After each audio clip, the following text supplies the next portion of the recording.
a book that the world tried to erase. Hidden in the darkest corners of sacred history lies a book that, for centuries, has been silenced. A book that speaks of angels who abandoned their posts, of giants who dominated peoples, and of an unlikely man, Enoch, son of Cain, heir to the first lineage marked by blood and curse. While most know the other Enoch, a descendant of Seth, who walked with God and was taken to heaven, few know that there was this first Enoch, an urban leader raised among walls and blacksmiths who witnessed the birth of civilization and, amidst the noise of human progress, heard the voice of the Creator. But the writings attributed to him, the Book of Enoch, were forbidden, rejected, and almost erased from history. Why?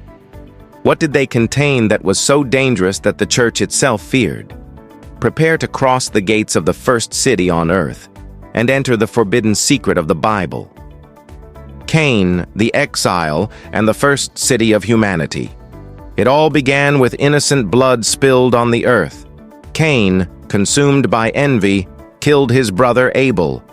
It was the first homicide in history. The soil that once received Abel's sacrifices now drank his life. God then confronted him.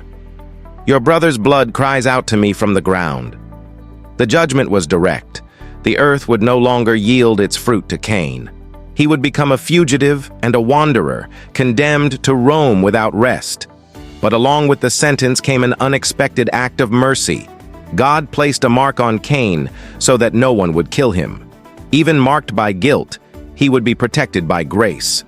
Expelled from Eden, Cain set out to the east toward the land of Nod, whose name means wandering. There, in the middle of nowhere, he decided to do the impossible: build. Cain found a woman, and she bore him a son, Enoch. As if he wanted to rewrite his destiny, Cain built the first city of humanity and named it after his son. It was something unprecedented: stone walls, gates, streets, and squares. While the peoples lived as nomads, Cain dared to set down roots. The emergence of civilization and two opposing lineages. This city became a hub of invention and audacity. There emerged Jabal, the creator of livestock in tents; Jubal, the first musician, inventor of the harp and the flute; Tubal-Cain, the first blacksmith, who shaped bronze and iron. Human creativity flourished. Meanwhile, far from there, the lineage of Seth grew in a different way. They lived in tents, herded flocks, and called on the name of the Lord. Two lineages, two paths. On one side, the sons of Cain: progress, art, technique, and pride. On the other side, the sons of Seth: simplicity, worship, obedience.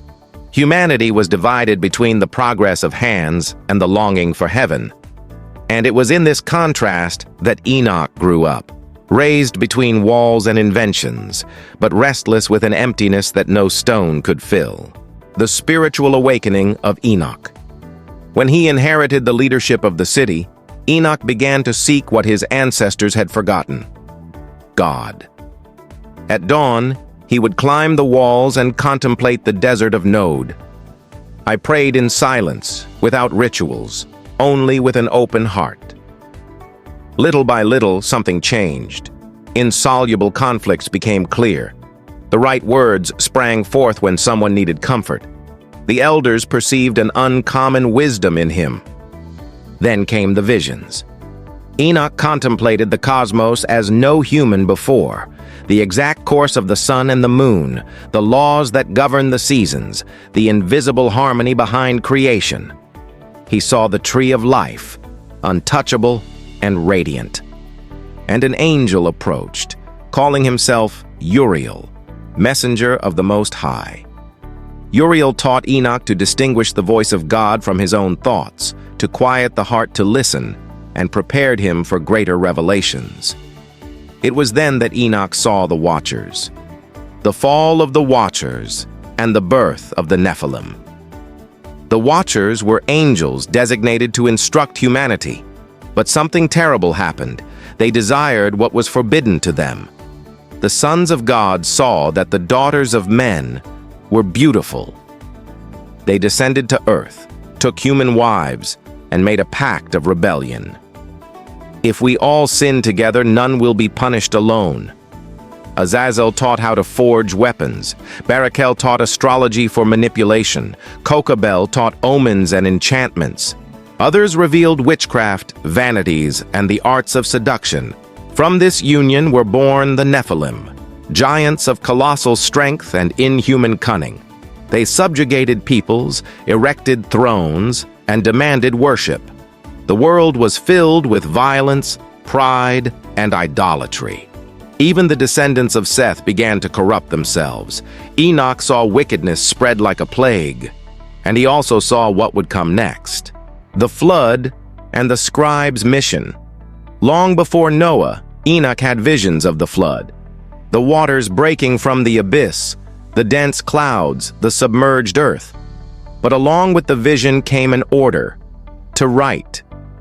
Enoch was designated as a celestial scribe.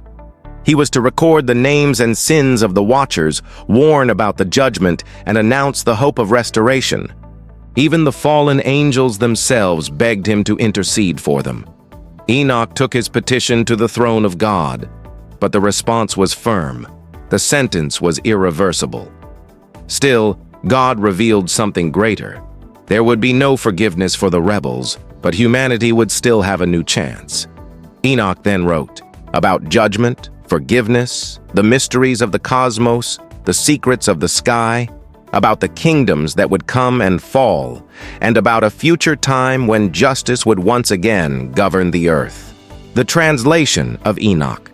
Then came the impossible promise. Enoch would not die like the others. God would take him to himself as a sign that death is not the final word.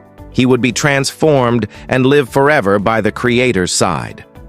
Genesis 5:24 says, Enoch walked with God, and he was no more, for God took him. From someone born under the curse of Cain emerged the first human being to break the limits of the earth and touch the sky. The rise and fall of the Book of Enoch. His writings spread like wildfire. Among the ancient Jews, they were revered. Masters studied them to understand the sons of God and the giants of Genesis 6.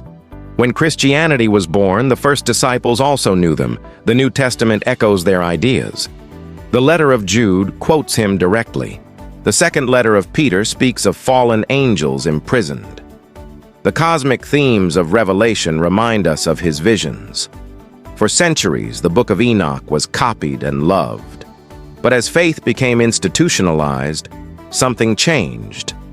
Councils began to define which books would be official. Doubts arose about its authorship.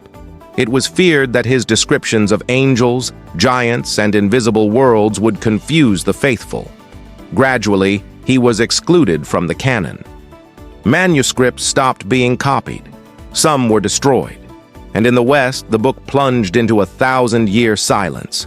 The resistance of the Ethiopian Orthodox Church. But in a forgotten corner of the Christian world, the book survived. The Ethiopian Orthodox Church refused to erase it.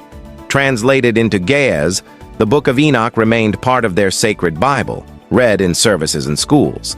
In the 18th century, the explorer James Bruce brought copies to Europe.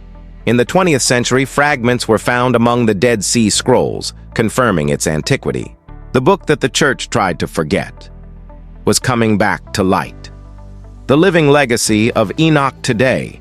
The Book of Enoch is studied as a key to understanding early Jewish and Christian beliefs about angels, demons, judgment, and the hope of redemption.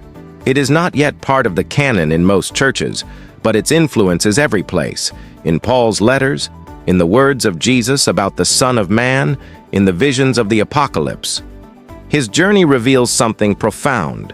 What we call sacred is often decided by human institutions.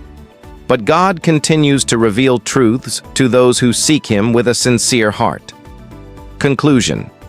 Enoch, the son of Cain, walked with God, and he was no longer found because God had taken him.